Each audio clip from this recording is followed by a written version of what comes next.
Bonjour à tous, messieurs, dames, j'espère que vous allez bien, que vous passez un agréable voyage, nous ne serons pas longs. Mes amis et moi passons près de vous en vous distribuant des prospectus qui parlent de l'amour de Dieu. J'aimerais vous lire un passage qui est dans la Bible où Jésus-Christ a parlé il y a 2000 ans à ses disciples.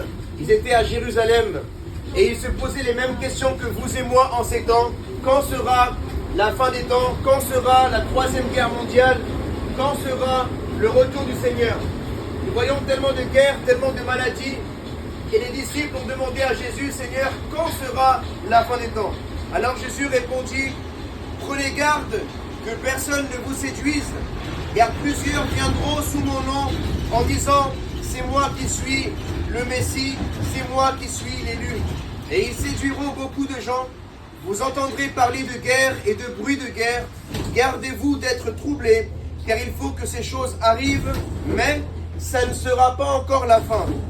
Une nation s'élèvera contre une autre nation, et un royaume contre un autre royaume, et il y aura en divers lieux des famines et des tremblements de terre.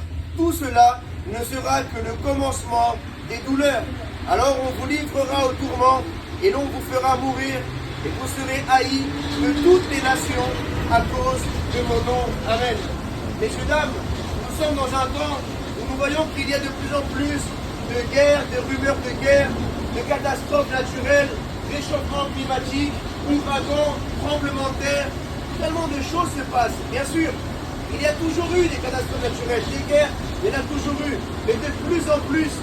Mais j'aimerais vous dire que toutes ces choses-là, ça ne doit pas être juste pour faire des polémiques et faire des vidéos sur Internet. Toutes ces choses-là se produisent pour que nous puissions être sensibilisés et que nous puissions nous rendre compte que nous sommes bientôt à la fin des temps et que Dieu est en train de prévenir l'humanité qu'il faut nous repentir et venir à son amour. Dieu est merveilleux, Dieu est un Dieu d'amour qui nous aime. Dieu vous aime, Dieu m'aime, Dieu nous aime tous parce que Dieu aime les pécheurs, mais Dieu n'aime pas le péché. Dieu abomine le péché, mais Dieu aime les pécheurs et il veut que tout le monde se repente de ses péchés.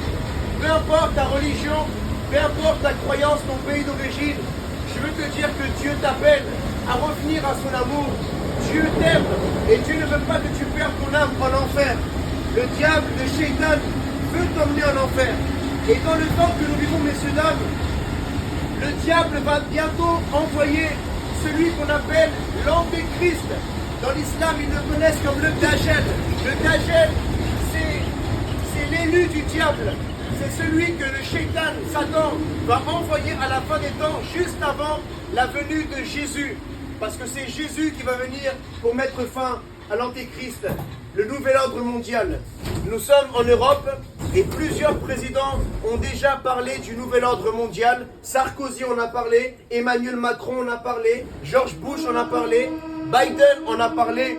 Il y a un calendrier politique qui va vers un nouvel ordre mondial. Et de ce nouvel ordre mondial, il y aura un dirigeant qui sortira, et ce sera lui, l'Antéchrist. Il va égarer beaucoup de pays, beaucoup de personnes, pour que les gens ne croient pas en Dieu, et pour que les gens n'aient plus la foi en Jésus-Christ. Mais je veux te dire aujourd'hui que la Bible dit que, car Dieu a tant aimé le monde, il a donné Jésus-Christ à la croix, afin de porter le péché de toute l'humanité, afin que tu n'aies plus à payer ton péché en enfer, mais juste à te repentir et accepter l'amour de Dieu. Alors toi et ta famille, vous serez sauvés, vous aurez la vie éternelle au paradis. Jésus est le Messie, il est le deuxième Adam, il est celui qui nous a donné la vie éternelle. Alors si quelqu'un dans ce train aimerait se repentir et venir à Dieu, tu peux faire une simple prière dans ton cœur ou dans ta chambre ce soir et dire à Dieu, Seigneur, je me repens sincèrement, j'abandonne mon incrédulité, j'abandonne ma haine, ma rancune, et je veux t'aimer, Seigneur. Sauve mon âme et aide-moi à pardonner les personnes qui m'ont fait du mal dans la vie. Au nom de Jésus. Amen.